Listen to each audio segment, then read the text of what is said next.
नमस्कार, मी ज्ञानदा कदम. जनता सहकारी bank limited प्रस्तुत माझा कट्ट्यावरती आपल्या सगळ्यांचं स्वागत.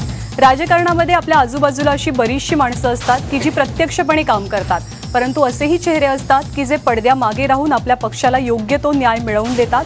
असेच पडद्यामागचे एक महत्त्वाचे चेहरे असलेले सध्या युतीच्या चर्चा सुरू आहेत आणि या चर्चांमागचे ब्रेन बिहाइंड द डिस्कशन मानले जाणारे मातोश्रीच्या अत्यंत विश्वासातले आणि महत्त्वाची बाब म्हणजे मुंबईच्या अगदी चप्प्याचप्प्याची माहिती ठेवणारे शिवसेनेचे नेते अनिल परब आज आपल्या गट्ट्यावरती आलेत. आपलं खूप खूप स्वागत. आम्ही सगळे वाट बघतोय की तुम्ही ब्रेकिंग न्यूज कोणती देताय त्याची. संभ्रम इतका आहे की युतीची गाडी नेमकी सरळ जाते आहे, मागं येते आहे, गरगरा फिरते आहे, नेमकं काय होतं? आजच आत्ता तुमच्या चर्चा झाल्या, दोन्ही बाजूकडून असं सांगितलं जातं की त्या फार समाधानकारक झाल्या. खरंच समाधानकारक होत आहेत का हे फक्त एकमेकांना घोळवणं सुरू आहे? शिवसेना भारतीय जनता पक्षाची युती काय हा काय नवीन विषय नाही आहे. पूर्वी देखील ह्या सगळ्या चर्चा खेळीमेळीच्या वातावरणात व्हायच्या. एक गेल्या 2 वर्षाचा जर इतिहास बघितला, आता खेळीमेळीत सुरू झालेल्या आहेत चर्चा. हो, नक्की. ही पण एक बातमी आहे की चर्चा आता खेळीमेळीत सुरू. खेळीमेळी चर्चा नेहमी खेळीमेळीत सुरू आहे, त्याचा शेवट खेळीमेळीत होणं फार गरजेचं आहे. आणि त्या दृष्टिकोनातनं कसं आहे की ह्या चर्चेचे टप्पे असतात, त्या टप्प्यावरती वेगवेगळ्या टप्प्यावरती ही चर्चा सुरू आहे.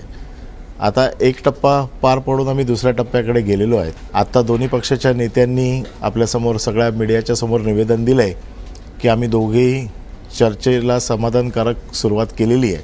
आणि मला असं वाटतं की अशाच पद्धतीने जर चर्चा पुढे गेली तर ती नक्की समाधानकारक होईल. कालच्या दिवसापेक्षा आजचा दिवस बरा होता असं म्हणायचं? हां, असं म्हटलं तर काय हरकत नाही. बरं, आज तुम्ही किती वेळ तुमची मीटिंग झाली, चर्चा झाली? ही चर्चा साधारण एक दीड एक तास चालते. तुम्हाला 1.5 तासानंतर पारदर्शी म्हणजे काय कळलं का?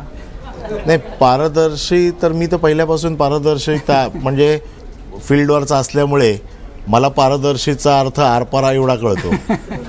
आणि पारदर्शकतेच्या बाबतीमध्ये मी कालच सांगितलं आहे सगळ्यांना की पारदर्शकता शिवसेनेला आता हवीच आहे, परंतु ती सगळ्या स्तरावर हवी आहे. ती केवळ एका स्तरावर नको. महानगरपालिके फक्त पुरता मर्यादित नको. ती राज्य सरकारमध्ये असेल, केंद्र सरकारमध्ये असेल, जिथे जिथे आम्ही त्यांच्याबरोबर सहभागी आहोत किंवा ते आमच्याबरोबर सहभागी आहेत त्या सर्व ठिकाणी आम्हाला पारदर्शकता हवी आहे. मूळ तर अर्थात बीजेपीचा जो एकमेव अट आहे असं बीजेपीच्याकडून जे सांगितलं जाते ते पारदर्शक कारभार असं म्हटलं जाते. तर नेमकं भाजपला पारदर्शक कारभार म्हणजे काय अपेक्षित आहे? नाही, याची तर व्याख्या अजून काय त्यांनी सांगितलेली नाही आहे. परंतु आज असं ठरलं आहे की याच्या बाबतीमध्ये माननीय उद्धवजी ठाकरे आणखीन मुख्यमंत्री चर्चा करतील. आपण याच्यावरती चर्चा नको, आपण जागा वाटपावरती चर्चा करू. म्हणजे कालच्यापेक्षा आजची डेव्हलपमेंट आहे ती आजची डेव्हलपमेंट अशी आहे की आज आपण जागा वाटपावर चर्चा करू. पारदर्शकतेचा जो विषय आहे हे जे पक्षाचे श्रेष्ठ आहेत ते ठरवतील. पण एकूण ना म्हणजे ह्या आता तुमच्या चर्चा खेळीमेळीच्या वातावरणात सुरू आहेत. काल थोडं टेन्शन होतं, आज जरा मोकळेपणा आला आहे. पण तरीसुद्धा सर्वसामान्य लोकांना, सर्वसामान्य शिवसेनेच्या कार्यकर्त्यांनाही आणि भाजपच्याही कार्यकर्त्यांना अजूनही हे सगळं खरोखर सिरियसली सुरू आहे का याच्याबद्दलच शंका आहे. खरंच गंभीर आहेत दोन्ही पक्ष युतीच्याबद्दल? बघा, युती लढायचं आहे की नाही हा पूर्णपणे अधिकार आमच्या पक्षश्रेष्ठींचा आहे आणि त्यांच्या पक्षश्रेष्ठींचा आहे. ज्या अर्थी आम्ही चर्चा करतोय या अर्थ आमच्या पक्षश्रेष्ठींनी जर ह्या सगळ्या गोष्टी व्यवस्थित घडत असतील तर युतीला मान्यता दिलेली आहे. परंतु बोलणी युतीची कुठल्या टप्प्यामध्ये कशी जाती याच्यावरती हे सगळं अवलंबून आहे. आणि त्यामुळे आम्ही आमच्याकडनं असं कुठलंही पाऊल उचललेलं नाही आहे की ज्याच्यामुळे युतीची बोलणी बंद व्हावीत किंवा युतीच्या चर्चेमध्ये खोडा यावा, असं आमच्याकडनं कुठलंही पाऊल उचललं गेलेलं नाही आहे. युतीचा मुंबईचा फॉर्म्युला गेल्या कित्येक वर्षाचा हा ठरलेला आहे. मला वाटतं ही 4थी निवडणूक 5वी निवडणूक असेल की जी आम्ही युतीमध्ये लढलो आहे आणि जिंकलो आहे.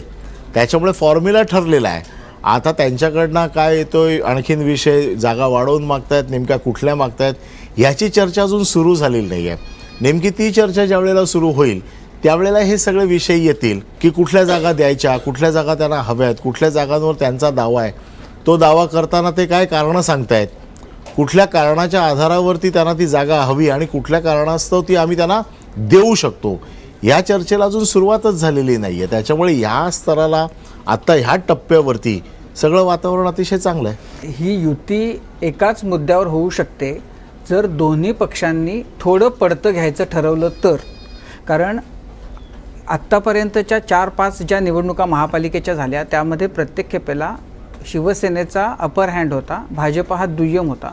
विधानसभेच्या निवडणुकीनंतर भाजपचे आमदार जास्त आलेले असल्यामुळे निवडून त्यांचा अर्थातच जास्त जागांचा दावा असणार, तर त्या जास्त जागा भाजपला द्यायच्या म्हणजे शिवसेनेला स्वतःच्या काही जागा कमी करायच्या. आता त्या जागा किती कमी करायच्या हा शिवसेनेसाठी पडता घेण्याचा मुद्दा आहे आणि भाजपसाठी की किती मागून घ्यायच्या. म्हणजे भाजप असं म्हणू शकतं की आम्हाला थेट निम्म्या जागा हव्यात, पण तेवढ्या न मिळता किती कमी घ्यायच्या हा त्यांच्यासाठी पडतं घेण्याचा मुद्दा असेल. तर ह्याच्यासाठी तुम्हाला असं म्हणजे दोन्ही पक्ष सिरियस आहेत का किंवा त्यांची मानसिक तयारी झालेली आहे काही? एक गोष्ट याच्यामध्ये असं आहे की मी युतीची बोलणी याच्यापूर्वी देखील बघितलेली आहेत. ज्या गोष्टी आमच्या स्तरावरती म्हणजे जे चर्चा करत असतात त्यांच्या स्तरावरती होतात त्या पहिल्या वेगळ्या काढल्या जातात आणि जिथे खरोखर असं वाटतं की ह्याच्या बाबतीमध्ये पक्षाने नेतृत्वाने निर्णय घेतला पाहिजे, मग त्यावेळेला पूर्वी बाळासाहेब होते, भारतीय जनता पक्षाकडनं स्वर्गीय प्रमोद महाजन होते आणि मग ते बसायचे आणि मग ते ठरवायचे. आणि मग एकदा शिवसेना हा सैनिकांचा पक्ष आहे, एकदा शिवसेनेच्या पक्षप्रमुखाने एकदा निर्णय घेतला की मग त्याच्यावर अपील नसतं. त्याच पद्धतीने साधारण आत्ता देखील तसं होण्याची शक्यता आहे की एक कॉमन आमचं अंडरस्टँडिंग झालं की बाबा एवढ्या जागा हे दोघांच्याही जिंकण्याच्या दृष्टिकोनातनं शेवटी युती कशासाठी होते? जिंकण्यासाठी होते. मग जिंकणाऱ्या जागा कुठल्या जागा BJP जिंकू शकते, कुठल्या जागा शिवसेना जिंकू शकते याचं एकदा कॉमन अंडरस्टँडिंग झालं तर ज्या जागांवरनं वाद आहे याचा निर्णय पक्षनेतृत्वाने जर घेतला आणि पक्षनेतृत्वाने एकदा सांगितलं की ही जागा भारतीय जनता पक्ष लढेल, ही शिवसेना लढेल, की मग त्याच्यावरती चर्चा होत नाही. याच्यापूर्वी देखील हा फॉर्म्युला गेले कित्येक निवडणुकांमध्ये वापरला गेला आहे. त्याच्यामुळे तसं वाद होण्याचं काही कारण नाही आहे.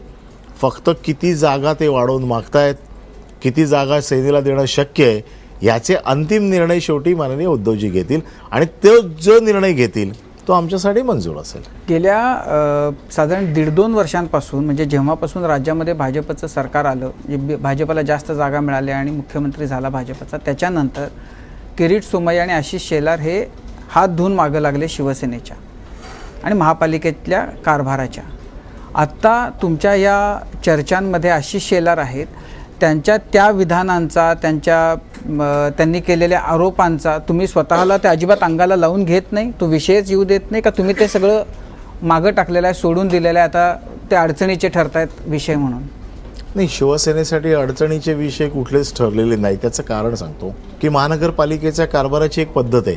शिवसेना कुठला प्रस्ताव आणत नाही, महानगरपालिकेचं प्रशासन प्रस्ताव घेऊन येतं आणि ज्यावेळेला स्टँडिंग कमिटीमध्ये प्रस्ताव येतो त्यावेळेला प्रत्येक पक्षाचा प्रतिनिधी त्या प्रस्तावावरती चर्चा करतो.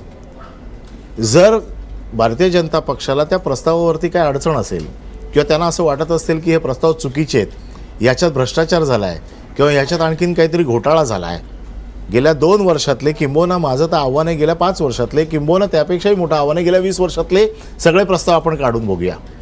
कुठल्या प्रस्तावावरती भारतीय जनता पक्षाने किंवा दुसऱ्या कुठल्या अन्य पक्षाने त्याच्यावरती, कारण आक्षेप घ्यायचा असेल तर ती जागा आहे, बाहेर जनतेच्या समोर आक्षेप घेणं ही काही जागा नाही आहे. त्याचा करेक्ट प्लॅटफॉर्म ही स्टँडिंग कमिटीचा अधिकृत जे सभागृह असतं तिकडे असतो. तिकडे कोणी आजपर्यंत आरोप केलेले नाही आहेत, तिकडे कोणी असं म्हटलेलं नाही आहेत की हे जे काही प्रस्ताव आलेले आहेत हे चुकीचे आहेत, याच्यामध्ये घोटाळा आहे, याच्यामध्ये भ्रष्टाचार झाला आहे, असं कोणी कुठेही म्हटलेलं नाही. राजकारण आणखीन खरोखर चालणारा कारभार याच्यामध्ये फरक आहे. राजकीयदृष्ट्या मला जी काही वाक्यविधानं करायची आहेत, मला उद्या निवडणुका स्वतंत्रपणे लढवायच्या आहेत म्हणून मला कोणाला जर हरवायचं असेल तर पहिलं त्याला बदनाम केलं पाहिजे, या दृष्टीने केलेली विधानं आणि ते जे आरोप जे आत्ता करतायत, मग ते आरोप त्यावेळेला कोणी का नाही केले?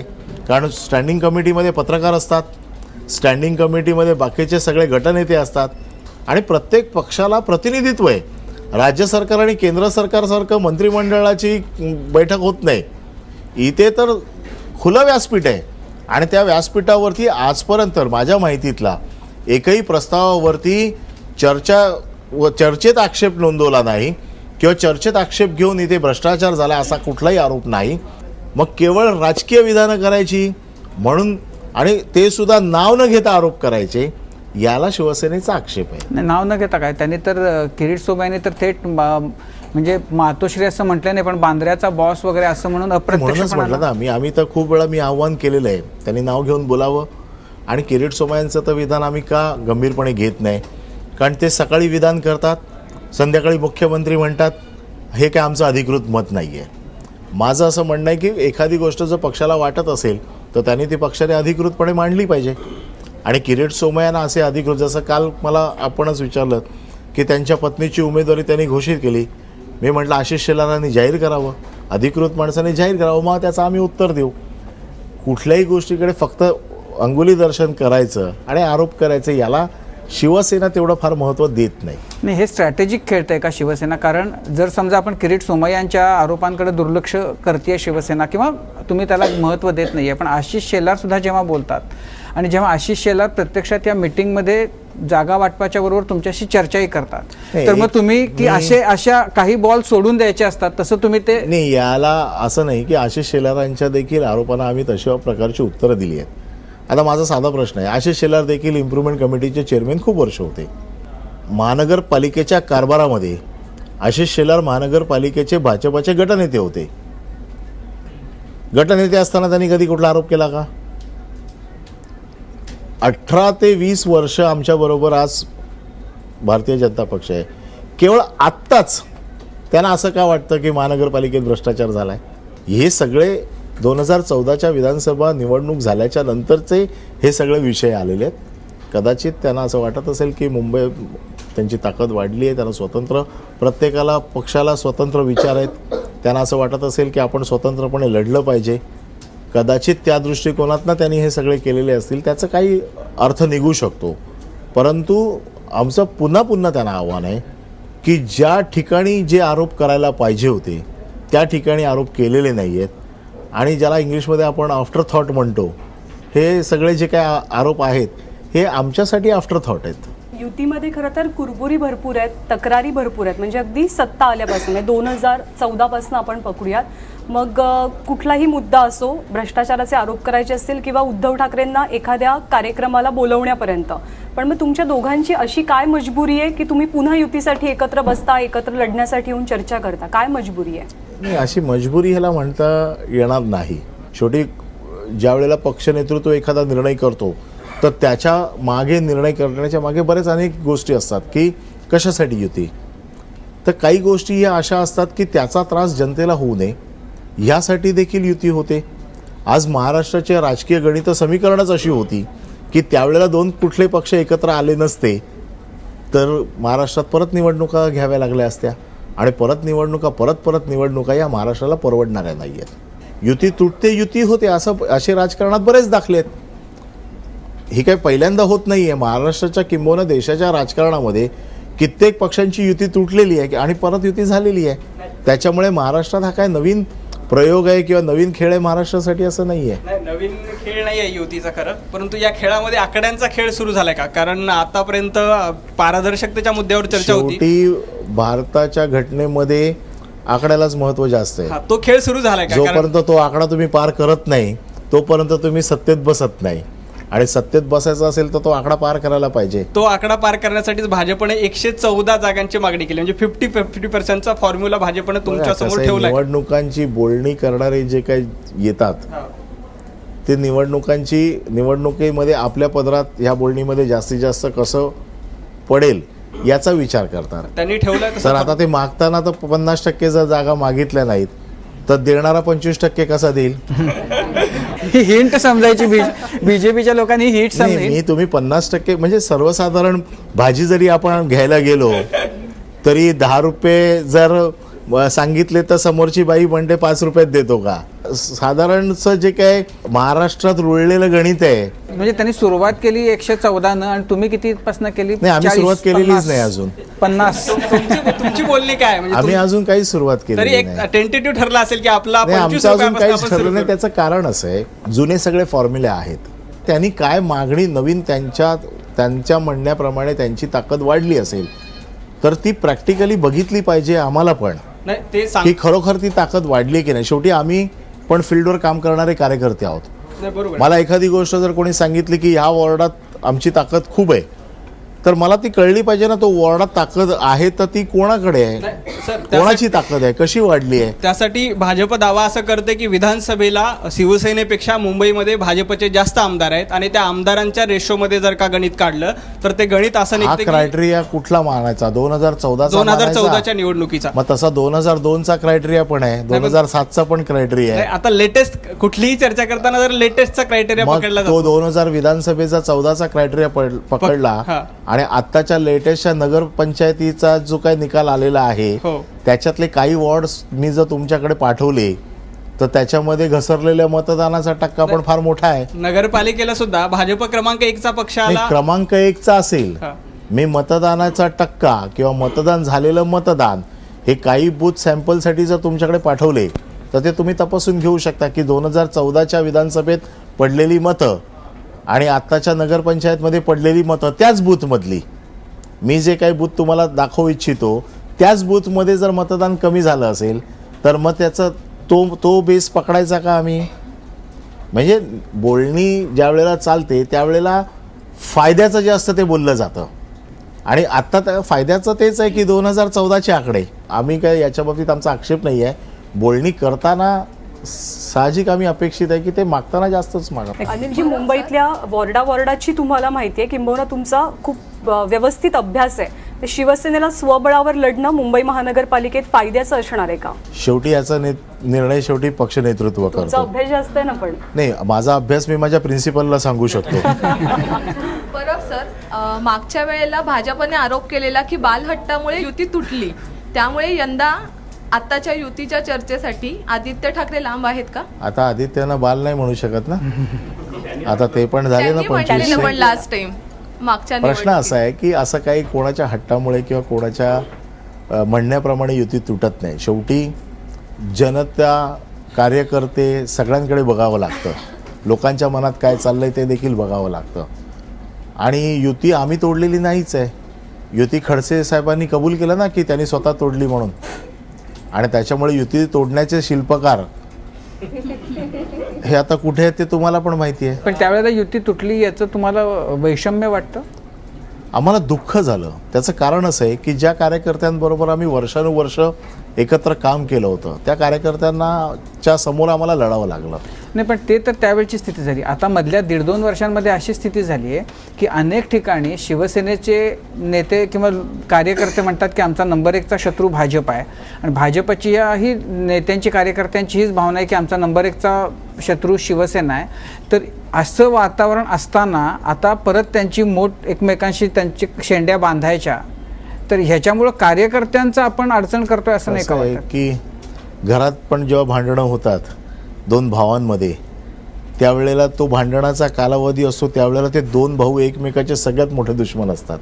पण आपण कित्येक उदाहरणं अशी बघितलेली आहेत की जे 2 भाऊ इतक्या टोकाला जाऊन भांडलेले असतात ते नंतर कालांतराने एकत्र पण दिसतात.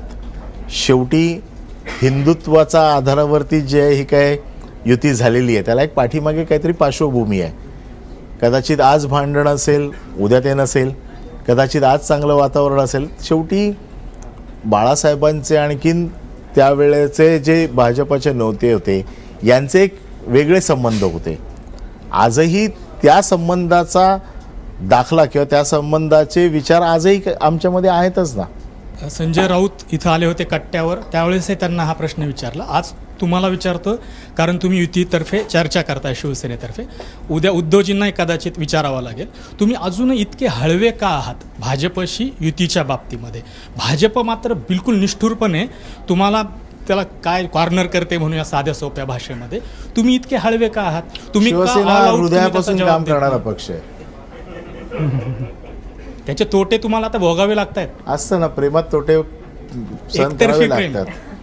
एकतर्फी प्रेम. आणि हृदयापासून जो काम करतो त्याचे त्याला चांगले वाईट सगळे अनुभव घ्यावे लागतात. त्यामुळे तुम्हाला असं वाटतं का की सध्या ती असं का करते असं विचारू असं वाटतंय? सध्या ती काय करते मला माहित नाही, पण ती काय करू शकते याचा मला अंदाज आहे.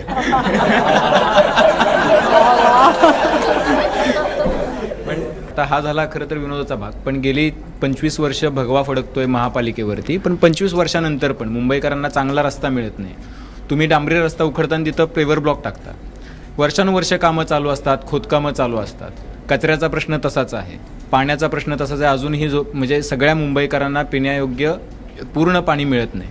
अशा स्थितीत मतदान शिवसेनेला पुन्हा एकदा का करायचं? आणि मराठी माणूस तर आता 22% पण नाही उरलाय मुंबईत. ज्या मराठी माणसाचा तुम्ही हवाला कायम देत राहिला इतकी वर्ष, मराठी माणसाची अस्मिता म्हणून, तो मराठी माणूस तर आता बदलापूर आणि अजूनही त्याच्याही पलीकडे कर्जत, नेरळ या बाजूला जाऊन आता विसावायला लागलाय. तर मग शिवसेनेनं इतक्या वर्षामध्ये ह्या बेसिक ॲम्युनिटीजसुद्धा उपलब्ध करून देण्याचं काम केलं नाही का? मराठी माणसाचा विश्वास त्याच्यामुळे कमी होतोय का, असा प्रश्न तुम्हाला पडत नाही का? नक्कीच आपला प्रश्न आम्ही त्याच्यावरती सतत विचार करत असतो आणि काम पण करत असतो. मला मुंबईची जी काही माहिती आहे, मुंबईचा जो प्रश्न आहे, तुम्ही जे सांगताय की 100% तुम्ही नागरी सुविधा देऊ शकत नाही, परंतु 462 किलोमीटरच्या रेडियसमध्ये मुंबई आहे आणि मुंबईचं जे काय आज लोकसंख्या आहे, ही लोकसंख्या अधिकृत आणि अनधिकृत पकडली तर 2 कोटीच्या वरती गेलेली आहे. तरी देखील आज मुंबई असलेल्या उपलब्ध असलेल्या साधनसामुग्रीच्या जोरावरती जे काम करते, मला असं वाटतं निश्चितपणे ते काम चांगलं आहे. त्याचं कारण सांगतो की मुंबईला जी काय सेवरेज लाईन मुंबईची आहे, आता बिमस्टॉक वॉटर ट्रेनचा प्रोजेक्ट चालू होईल किंवा चालू झाला आहे, परंतु ज्या काय बेसिक ॲम्युनिटीज मुंबईसाठी ज्या बनल्या होत्या इंग्रजांच्या काळापासून, ज्यावेळेला 20 लाखाची लोकसंख्या होती त्यावेळेला 80 लाखाची मुंबईची लोकसंख्या असेल असं समजून बनल्या होत्या. शेवटी मुंबईची तुम्ही मर्यादेचा पण विचार करा की मुंबई ही व्हर्टिकल जाते, मुंबई काय हॉरिझॉन्टल अशी पसरत नाही आहे, कारण तिला स्कोप नाही आहे, कारण तिन्ही बाजूने समुद्र आहे. आणि अशा परिस्थितीमध्ये एवढ्या लोकांना समस्या त्यांच्या दूर करणं हे फार जिकरीचं काम आहे. आणि तरी त्यातही ज्या पद्धतीने मुंबईच्या लोकांना सेवा दिली जाते, मी तर हे मान्य करतो की 100% समाधानकारक सेवा कोणच देऊ शकत नाही. त्याचं कारण असं आहे की जे काही उपलब्ध साधनं आहेत किंवा उपलब्धता आहे त्याच्यापेक्षा गरज फार मोठ्या प्रमाणात आहे. आणि म्हणून जास्तीत जास्त लोकांना कशी सवलत देता येईल, आज त्यातही मी तुम्हाला जे अगदी छातीठोकपणे सांगू शकतो की ज्या पद्धतीने हे सगळं दिलं जातं, आज पाण्याचं पाणी जे मुंबईचं पिण्याचं पाणी हे सगळ्यात शुद्ध पाणी आपल्या देशामध्ये, म्हणजे मिनरल वॉटरपेक्षा पण शुद्ध आहे असं मी म्हणेन. अगदी तुम्हाला म्हणजे छातीठोकपणे सांगतो, पाणी आम्ही चांगलं देतोय. आता ह्याच्या सिस्टीममध्ये ज्या वेळेला जातोय, मध्ये कुठे तोडल्या जातात किंवा मध्ये कुठे लिकेज असतं, त्याच्यामध्ये घाण मिसळली जाते, किंवा मुंबईचं जे मलनिस्सारण केंद्र आहे जे घेऊन जायला आहे, आज जेवढे ह्या वेळेला आता तुम्ही गेल्या काही वर्षामध्ये बघा, पाणी तुंबण्याचं प्रमाण फार कमी प्रमाणात आलेलं आहे. कारण त्याचं कारण असं आहे, पंपिंग स्टेशन वाढत चालली आहेत. आत्ता पण ह्यावर्षी 2 पंपिंग स्टेशन आपण प्रोजेक्ट केली, गजदरबानचं आणि किन पुढचं एक. त्याच्यामुळे जेवढं जे काय बेस्ट सर्व्हिस आम्ही देऊ शकतो ती बेस्ट सर्व्हिस देण्याचा शिवसेना नेहमी प्रयत्न करते. तुमचा बेस्ट सर्व्हिस देण्याचा प्रयत्न आहे, पण तिथं ज्यावेळेला डांबरी रस्ता उकरून जिथं ज्यावेळेला पेवर ब्लॉक टाकले जातात आणि वर्षातून 3-3 वेळा टाकली जातात, ज्या वेळेला रस्त्याची कामं होताना ती निकृष्ट दर्जाची होतात, 8 दिवसात रस्ता उखडला जातो, तुमच्या नाकाखाली इंजिनियर्स ज्यावेळेला भ्रष्टाचार करतात ते आज जातात, तर तुमचा वचक नाहीये, तुमची करडी नजर नाहीये, पालिका तुम्हाला सांभाळता येत नाही, मुंबईकरांची फसवणूक होते असं तुम्हाला वाटत नाही? याच्यामध्ये इतका पैसा, कारण कचऱ्याची गाडी 2 याच्यामध्ये प्रशासन हा मुंबई महानगरपालिकेच्या कारभारामध्ये प्रशासन हा मोठा विषय आहे. हे जे काही काम चालतं आमचं काम काय, त्याच्यावरती लक्ष ठेवणं, त्याच्यामध्ये काय चूक असेल तर. आज मुंबईच्या महापौरांनी ज्या वेळेला रस्त्यांचा प्रश्न उचलला आणि रस्त्यांच्यामध्ये भ्रष्टाचार होतोय किंवा रस्ते खराब होत आहेत अशी ज्या वेळेला तक्रार केली, नालेसफाईच्या बाबतीत तक्रार केली, जिथे आम्हाला वाटलं की काम चुकीचं होते, तिकडे शिवसेना या कॉन्ट्रॅक्टर लोकांच्या विरोधात उभी राहिलेली आहे आणि त्याचमुळे ते कॉन्ट्रॅक्टर आतमध्ये गेलेले नाही. पण त्याच कॉन्ट्रॅक्टर्सना परत कंत्राट मिळाली आणि त्याची ओरड माध्यमातून झाल्यानंतर ती रद्द करण्यात आली. दोन गोष्टी आहेत याच्यामध्ये. त्याच नावावरती ते बरेचसे याच्यामध्ये कायद्याच्या पळवाटलीचा फायदा हे कॉन्ट्रॅक्टर्स घेतात आणि ते कोर्टामध्ये पण त्याच माध्यमातून ते सुटतात. त्याच्यामुळे कायद्याच्या पळवाटांचा आधार घेऊन ज्या वेळेला अशा गोष्टी वारंवार होतात त्याच्या बाबतीत देखील मी आवाज उचललेला आहे. माझं स्वतःचं देखील पत्र आहे. जबाबदारी कोणाची मग? हे सगळं जे होतंय, जे मुंबईकरांचं नुकसान होते, त्यांच्या खिशातून जाणारा पैसा आहे तो ज्याला अशा पद्धतीने वाया जातो, त्याची जबाबदारी कोणाची? त्याची जबाबदारी शिवसेनेची नाही सत्ताधारी म्हणून? ज्याची जबाबदारी आम्ही घ्यायची त्याची जबाबदारी आम्ही नेहमीच घेतो. जर चुकीचं होत असेल तर त्याची जबाबदारी घेणं काय आम्हाला कुठली. त्याचबरोबर चांगलं होतं त्या चांगल्याचं पण श्रेय आम्हाला मिळालं. तुम्ही रस्ता, कचरा घोटाळा आणि नालेसफाई घोटाळ्याची जबाबदारी तुम्ही घेताय का? नाही, आम्ही याची जबाबदारी घेत नाही, परंतु याच्या विरोधात आवाज उचलण्याचं काम आमचं आहे आणि ते काम आम्ही व्यवस्थित केलेलं आहे. 280 कोटी 900 कोटी इतक्या मोठ्या भ्रष्टाचाराचे आरोप होतात अशा कामांमध्ये. याच्यामध्ये जी काही चौकशी चालू आहे त्याच्यातनं बाहेर येईल ना. ही जी काय नाले सफाईची चौकशी चालू आहे, रस्त्याच्या खराब कामाची जी चौकशी चालू आहे, या चौकशी अंती त्याच्यातली नावं बाहेर येतील आणि त्यांना शिक्षा करावी अशी आमची भूमिका आहे.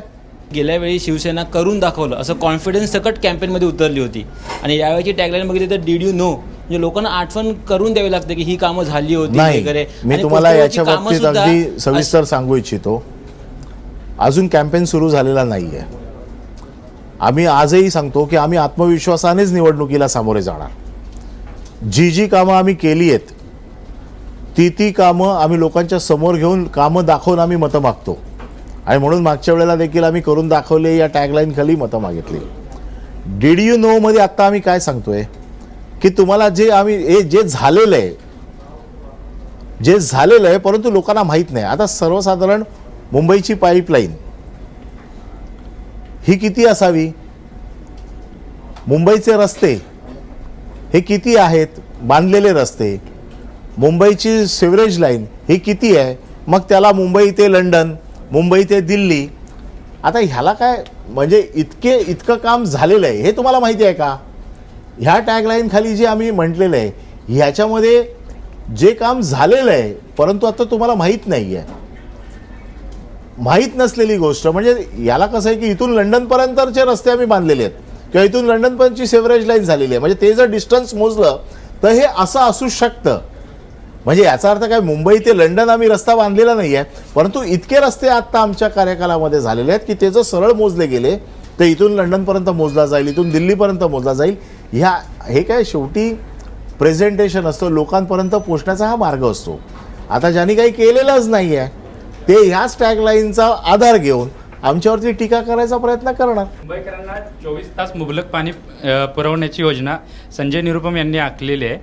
तशी योजना शिवसेनेला आखता येऊ शकते का, किंवा त्यांचं तुम्ही मला संजय निरुपम यांनी योजना दाखवावी आणि जर मला असं वाटलं की तेवढं पाणी उपलब्ध संजय निरुपम कुठल्या सोर्सेसने करून देणार, जर संजय निरुपम यांना शक्य आहे तर शिवसेनेला का शक्य नाही? मोफत पाणी असं त्यांनी मोफत पाणी. मी म्हणूनच म्हटलं की ती योजना नीट समजून घेऊनच याच्या बाबतीत बोललेलं जास्त बरं, कारण निवडणुकीच्या वेळेला कोणी पाणी आणू शकतं.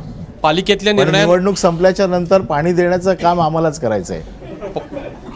पाणी देण्याचं आणि निवडणुकीत पाणी पाजण्याचं. पालिकेतल्या निर्णयांमध्ये भाजप नेत्यांना विश्वासात घ्यावं अशा पद्धतीची चर्चा मुख्यमंत्र्यांची आणि उद्धव ठाकरेंची झाल्याचं कळतंय. यापूर्वी घेतलं जात नव्हतं निर्णय, कुठे घ्यायचं? आमचं हेच म्हणणं आहे, हे जे काही निर्णय प्रक्रिया आहे ही सर्व स्तरावर असावी. फक्त मुंबई महानगरपालिकेत असू नये, ती नागपूर महानगरपालिकेत देखील असावी. नाही, ती त्यांच्या पातळीवर करत राहतील. मुंबई महापालिकेत होत नव्हती का? होते ना. मुंबई महानगरपालिकेत व्हायचं कारण काय नाही ते नाही म्हणतायत, असं ते म्हणतायत ना. भाजपचा असा जो म्हणणं आहे की तुम्ही बहुमताच्या जोरावर इथं दाबता त्यांना, असं जर त्यांचं म्हणणं असेल तर त्याला दुसरी पण बाजू आहे ना. कशी? म्हणूनच काल आम्ही जी काही मागणी केली आहे की निर्णय प्रक्रियेचा एक फॉर्म्युला ठरावा आणि त्या फॉर्म्युल्यामध्ये महानगरपालिका, नुसती मुंबई नाही, सर्व महानगरपालिका, राज्य सरकार, केंद्र सरकार सगळ्यांसाठी एकच फॉर्म्युला असला पाहिजे. मित्रपक्षांसाठी इथे आम्ही मेजॉरिटीत असू आणि ते मायनॉरिटीमध्ये असतील तर आम्ही त्यांना कसं वागायचं? राज्य सरकारमध्ये ते मेजॉरिटीत आहेत, आम्ही मायनॉरिटीमध्ये, मग त्यांनी आम्हाला कसं वागवायचं? याचा सगळीकडे फॉर्म्युला सारखा असला पाहिजे. पण मला ना म्हणजे हे भाजप आणि शिवसेनेनं हा जो एक नवीन प्रकारचं जे राजकारण करतायत ना सध्या सुरू आहे ते अजब आहे असं मला वाटतं. म्हणजे सर्वसामान्य नागरिक म्हणून महापालिकेमध्ये भाजप आणि शिवसेना युती, तर शिवसेनेच्या कारभाराबद्दल रोज भाजप शिव्या घालणार, बोंब मारणार. राज्यामध्ये भाजप आणि शिवसेना युती, तर शिवसेना रोज भाजपच्या कारभाराबद्दल शिव्या घालणार, बोंब मारणार. हा नेमका म्हणजे कुठल्या प्रकारचं राजकारण आहे? तुम्ही जर सत्तेमध्ये एकत्र आहात तर तुम्हाला आपसामध्ये बोलून जे काही प्रश्न असतील ते सोडवता का येत नाही? तुम्हाला चव्हाट्यावर येऊन ते विषय का मांडावे लागतात? कसं आहे, मला असं वाटतं की हे जे काही आज म्हणतात, मला असं वाटत नाही की जिथे चुकलंय तर आम्ही नाव घेऊन सांगतो की इथे चुकलंय. भारतीय जनता पक्षाने देखील शिवसेनेची चूक असेल तर त्यांनी सांगावं तसं की बाबा हे तुमचंच चुकलंय म्हणून. आम्हाला देखील संधी मिळाली पाहिजे की आमची बाजू मांडण्याची. जसं आम्हाला असं वाटतं की एखादा निर्णय भारतीय जनता पक्षाचा चुकला तर आमचे पक्ष नेते म्हणजे त्याच्या बाबतीत म्हणजे बोलतातच. असं आहे की हे दोन्ही पक्षांनी एकमेकांचं वस्त्रहरण करण्याबद्दल आमचा आक्षेप नाही आहे. लोकांच्या नागरिकांच्या समाजाच्या दृष्टीनं ही खूप चांगली गोष्ट आहे की परस्परच त्याच्यामुळे जे काही आहे ते सत्य लोकांसमोर येतो. पण तुमच्या दृष्टिकोनातनं जर बघितलं राजकारण्यांच्या तर हे अडचणीचं आहे असं नाही का वाटत तुम्हाला? नाही, आम्हाला असं म्हणजे आत्ता तरी असं वाटत नाही आहे. फार काय आम्ही अशा बाबतीमध्ये जे विषय आम्हाला असं वाटतं की या विषयात भारतीय जनता पक्षाने हा निर्णय घ्यायला पाहिजे होता किंवा आम्हाला विचारून घ्यायला पाहिजे होता किंवा आमचं मत घ्यायला पाहिजे होतं, तर हे बोलणं आमचा अधिकार आहे आणि आम्ही तो बोलतो की हे असं व्हायला पाहिजे होतं, असं न झाल्यामुळे आता साधा नोटाबंदीचा विषय ज्याच्यामुळे सर्वसाधारण माणसाला, आमचं काही नोटाबंदी करू नका असं आमचं म्हणणंच नव्हतं, परंतु सर्वसाधारण माणसाला त्याचा त्रास होऊ नये हे तर आमचं म्हणणं चुकीचं आहे असं मला वाटत नाही. आणि त्याच्या संदर्भात कोणीतरी आवाज उचलायलाच पाहिजे. केवळ आम्ही सरकारमध्ये आहोत म्हणून याच्यावरती बोलायचंच नाही. आता नोटाबंदीच्या झळा आपण देखील सगळ्यांनी सोसलेल्या आहेत. त्याच्यामुळे आमचं असं म्हणणं नाही की नोटाबंदीचा निर्णय चुकीचा असेल, परंतु नोटाबंदी केल्यामुळे सर्वसाधारण लोकांना जो काही त्रास झाला या त्रासाच्या बाबतीत बोलणं हा आमचा अधिकार आहे. परबजी, बाळासाहेब नसतानाची कदाचित ही पहिली मुंबई महापालिकेची निवडणुकीला तुम्ही सगळे शिवसैनिक शिवसेना सामोरं जाते, त्याचा या पूर्ण प्रक्रियेवर परिणाम होतोय? म्हणजे अगदी निगोशिएशन्सपासनं ते कॅम्पेनवर तर अर्थात होईलच. आम्ही असं कधीच समजत नाही की बाळासाहेब आमच्यात नाहीत. म्हणजे ज्या दिवशी बाळासाहेब गेले त्या दिवशीच आम्ही आमच्या स्वतःच्या मनाची अशी धारणा केली की बाळासाहेब गेले तसं समजायचंच नाही. बाळासाहेब आपल्याबरोबर आहे असं समजूनच आपण आपलं काम करायचं. त्याच्यामुळे आम्हाला कधीही अशी गॅप वाटलीच नाही. पण भाजप समजते, भाजपला माहिती आहे की भाजपला बाळासाहेब बघा नाही. तो त्यांचा पक्ष आहे, त्यांना योग्य वाटतं ते करणार. परंतु मी शिवसैनिक म्हणून मला जे काही वाटतं किंवा माझी जी काही धारणा आहे, मी कधीही निवडणुकीत असं समजत नाही की बाळासाहेब गेलेत. मी असंच समजतो निवडणुकीत किंवा काही बाकीचं काम करताना देखील की मी जे काय करतोय ते बाळासाहेब जसं इतिहासातून बघत होते तसं आजही ते बघतायत की मी बरोबर करतोय की नाही. आणि ही भावना ज्या वेळेला माझ्या मनामध्ये आहे त्यावेळेला मला पूर्ण खात्री आहे की माझ्या हातून चांगलंच काम होईल. नाही, पण हे असं मानत असताना बाळासाहेब असते तर भाजपच्या लोकांची हे बोलण्याची, हे करण्याची, असं चेपण्याची हिंमत झाली नसती असं तर मनात विचार येत असेल ना तुमच्या? असा शेवटी कसं आहे की प्रत्येक माणसाचं व्यक्तिमत्व वेगळं असतं. बाळासाहेबांना हा अधिकार प्राप्त झाला केव्हा? ज्यावेळेला बाळासाहेबांची पूर्ण कारकीर्द ज्यावेळेला बाळासाहेबांनी तमाम जनतेसाठी घालवली त्यावेळेला एक अधिकार प्राप्त होतो आणि त्या अधिकारात ते सगळं होत होतं. आज दुर्दैवाने बाळासाहेब नाही आहेत, त्याच्यामुळे तो अधिकार असलेला माणूस दोन्ही पक्षांमध्ये नाही आहे. त्यावेळेला त्यांच्याकडे देखील वाजपेयी साहेब होते, अडवाणी साहेब होते, जे निर्णय प्रक्रियेमध्ये सतत भाग घेत होते. स्वर्गीय प्रमोद महाजन होते, आज महाजन साहेब पण नाही आहेत. म्हणजे असे नेते होते की ज्यांच्या शब्दावरती हेच बाकीचे सगळे विषय गौण ठरत होते किंवा येतच नव्हते पुढे. आज दुर्दैवाने ते तेवढ्या ताकदीचे नेते ज्यांना तो अधिकार प्राप्त झालेला होता ते नाही आहेत.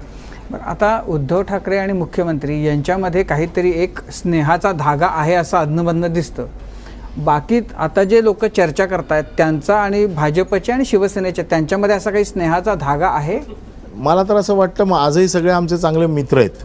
म्हणजे मी ज्या बॅचचा आहे ती बॅच म्हणजे विनोद तावडे असतील, आशिष शेलार असतील, पराग अळवणे असतील, ही जी काही बॅच आहे आजही आमचे मैत्रीचे संबंध आहेत. राजकीय मतभेद आमचे असतील परंतु आमची मैत्री आजही आहे. त्या मैत्रीचा उपयोग होतो आता कळेल.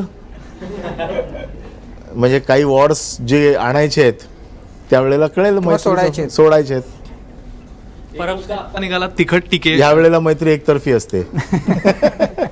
तिखट टीके संदर्भातला एक मुद्दा निघाला, त्याच्यावरनं विचारतो मी की आताही तुम्ही एकमेकांवर तिखट टीका करताय आणि परत युतीच्या चर्चेला बसलाय. समजा युती झाली याच्या पुढे जाऊन, तर तुम्हाला असं नाही वाटत की मतदारांमध्ये कन्फ्युजन किंवा तुमच्याबद्दल एक कॉन्फिडन्सचा प्रॉब्लेम होऊ शकतो?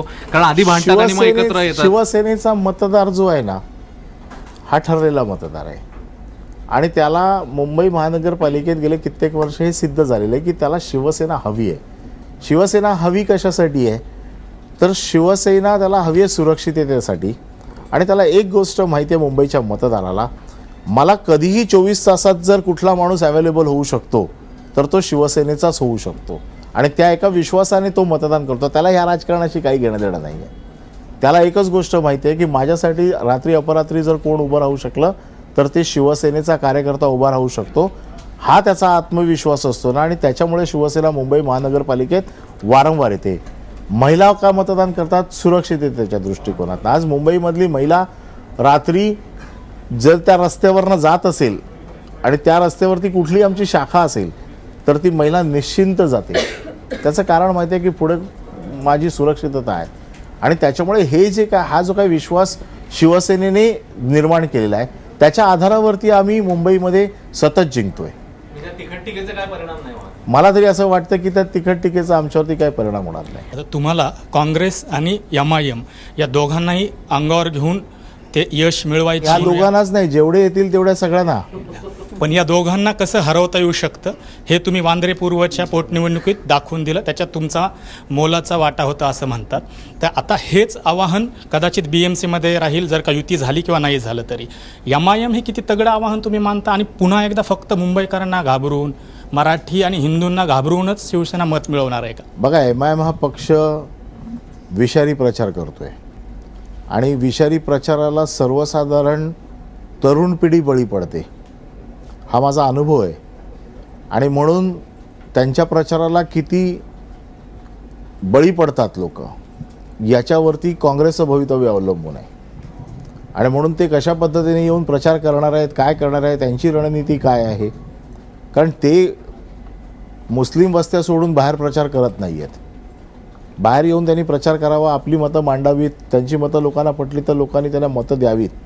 परंतु विषारी प्रचार करून जी मतं मिळवली जात आहेत, जी मुंबईसाठी फार घातक आहे.